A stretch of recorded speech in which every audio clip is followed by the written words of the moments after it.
Halo teman-teman, selamat datang di channel Grid Auto. Dan by the way, Han, ini kita lagi di mana nih? Nggak tahu. Suka-sukanya editor teman-teman. Tapi bisa coba dulu, coba dulu. Iya. Burung. Oh, burung. Wih, keren. Mau lagi? Pindah lagi? Weh, nah ini oke nih. Teman-teman, kita tahu bahwa di antara banyak teknologi yang ada di industri otomotif, terutama mobil ya masa kini, itu ada salah satu komponen yang sangat amat penting, yaitu baterai. Dan kita tahu juga kemudian bahwa baterai itu ada banyak jenisnya, ada banyak teknologinya, bahkan aplikasinya. Ya? Betul, dan kita langsung aja cek apa saja sih teknologi dan aplikasinya dari baterai elektrifikasi. Kita lihat sekarang.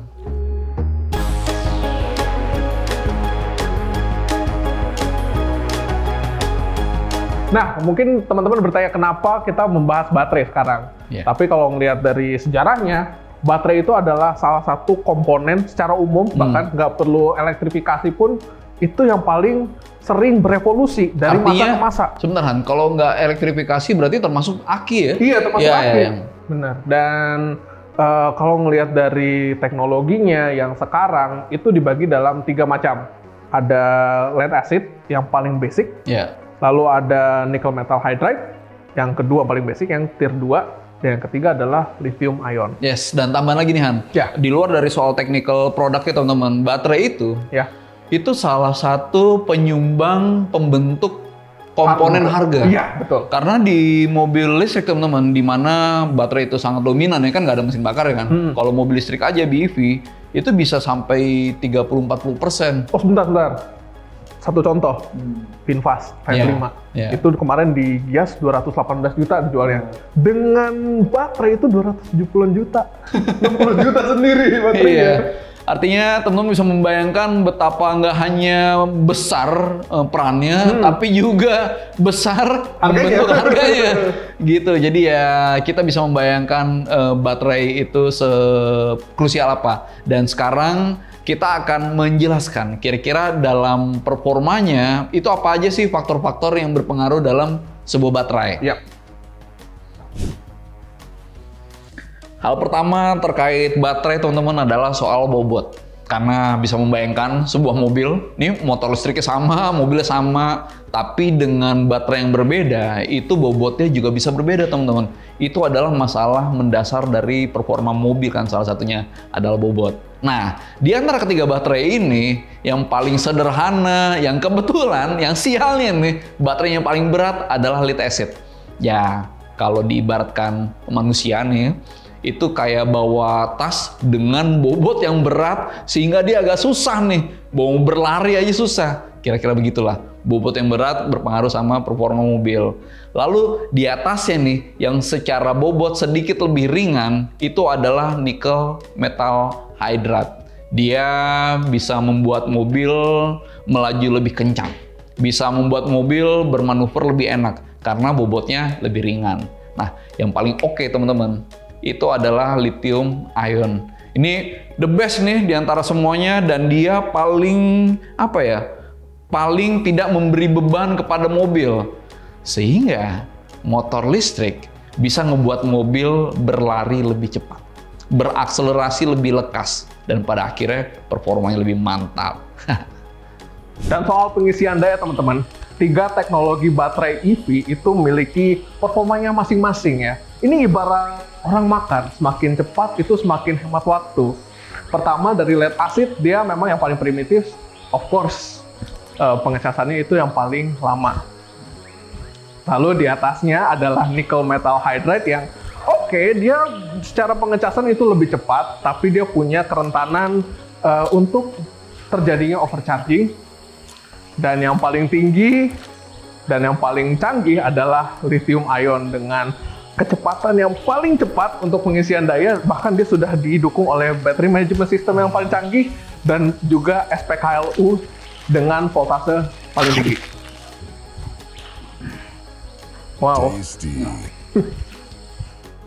Dan sekarang soal discharging, yang mana itu adalah kebalikan dari charging, yaitu kemampuan baterai memberikan tenaga kepada motor listrik ataupun alat-alat listrik yang ada di mobil.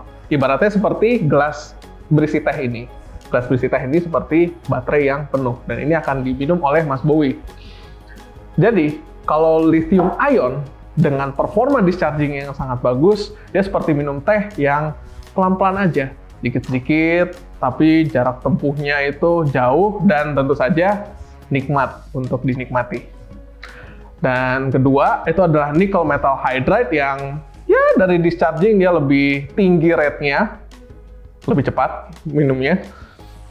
Dan tentu saja lebih cepat habis, jarak tempuhnya tidak seoke lithium ion. Dan yang paling cepat habis adalah lead acid battery. Jadi dia paling cepat dan terus tersedot, maka dari itu jarak tempuhnya juga tidak jauh dan nggak asik juga sih. Belum habis. Oh iya.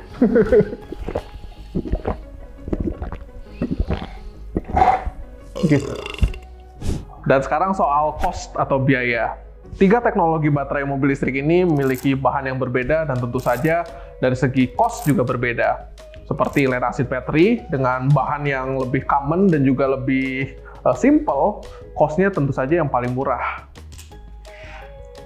Lalu di atasnya ada nickel metal hydride yang memang dari segi pengembangan itu jadi jauh lebih canggih, tetapi dari segi biaya tetap saja dia masih lebih mahal daripada lead acid. Dan yang paling kompleks bahannya dan juga dari segi teknologi paling canggih dan juga cost yang paling tinggi adalah lithium ion.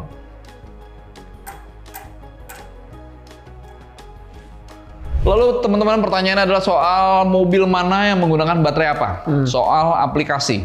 Kalau mobil listrik pertama di dunia, surprisingly, itu udah lama banget Itu umurnya. udah dari tahun 1888. Sebentar, 1888 itu berarti 5 tahun setelah Gunung Krakatau meletus 1883. Nah, teman-teman, ternyata memang lama banget. Tapi kita skip dulu karena yang menjadi concern nih, Han, termasuk diversifikasi teknologi, itu lebih ke yang terakhir ini, teman-teman. Di beberapa tahun terakhir, di mana teknologi baterai itu perkembangannya pesat banget. Betul. Ya. Dan memang kalau dari lead acid, yang paling terkenal pemakainya adalah GM EV1. Di mana lagi nih, Han? Ini lu jangan pindah-pindah tempat mulu, capek gua. Tenang, tenang. Nah, ini nanti. si GM EV1 itu tahun berapa, Han? Itu tahun 1990-an ya? Artinya belum terlalu lama ya. Lama juga sih. Lama juga. Berarti sekitar 30 tahun yang lalu. 30 tahun yang lalu, betul. Iya kan, 34 tahun yang lalu tepatnya. Jadi bisa kita bayangkan bahwa baterai itu 30 tahun yang lalu, kemudian teknologinya canggih tapi untuk masanya. Gitu. Lalu kemudian di Nickel MH. Nickel MH. Yang juga sebenarnya udah aplikasinya banyak tuh, Han. Iya, aplikasinya banyak di mobil hybridnya Toyota. Iya. Dan memang NiMH itu juga dipakai di mobil listriknya Toyota yang salah satu yang pertama ya. Toyota RAV4 EV generasi pertama. Itu juga keluarnya bareng dengan GM EV1. Oh, oke. Karena memang teknologi baterai saat itu ya di titik itu kan. Iya. Dan yang terakhir adalah lithium ion yang sekarang dipakai di BEV dan bahkan hybrid juga dipakai ya. Di PHEV juga dipakai dan bahkan di hydrogen mobil FCEV juga ada yang pakai lithium ion. Betul kan. Dan yang paling menariknya, ini ada satu mobil yang namanya IC Propulsion T0. Ini awalnya mobilnya pakai lead acid, lalu pindah ke lithium ion. Jadi jarak tempuhnya jadi lebih jauh. Iya, tapi beneran. Tapi gini, Han, bahkan di zaman sekarang nih, meskipun teknologi baterai sudah ibaratnya kayak pas lagi di top of the line-nya gitu ya. Tetap ada pabrikan punya pertimbangan masing-masing untuk menggunakan baterai yang lebih spesifik. Misalnya, Zenix, teman-teman, Toyota, itu punya baterai yang berbeda dengan Yaris Cross yang juga Toyota, teman-teman. Iya kan? Iya, yang Zenix itu pakai nickel metal hydride, yang si Yaris Cross itu pakai lithium ion. Iya, karena keduanya punya karakter yang berbeda ya. Di luar dari performanya, keduanya punya karakter yang berbeda dan itu pas dengan peruntukan mobilnya, ya kan? Gitu. Jadi mudah-mudahan teman-teman bisa dapat bayangan seperti apa baterai di kendaraan elektrifikasi. Karena elektrifikasi, sekali lagi nih, nggak hanya mobil listrik, BEV, baterai electric vehicle, tapi juga ada hybrid. Hybrid tuh ada yang teman-teman juga udah tahu kali ya, ada paralel, ada serial, ada yang paling light, mild hybrid. Dan bahkan nih di setiap teknologinya itu baterainya pun juga bisa berbeda-beda gitu. Itu teman-teman, mudah-mudahan dapat insight-nya ya. Semoga kita bisa memberikan perspektif tentang kecanggihan baterai. Iya. Gitu. Itu dulu dari kami teman-teman. Terima kasih sudah menonton dan sampai ketemu di video berikutnya. Ush, mana lagi nih Han? Kok ruangan gelap sih Han? Waduh, gimana nih?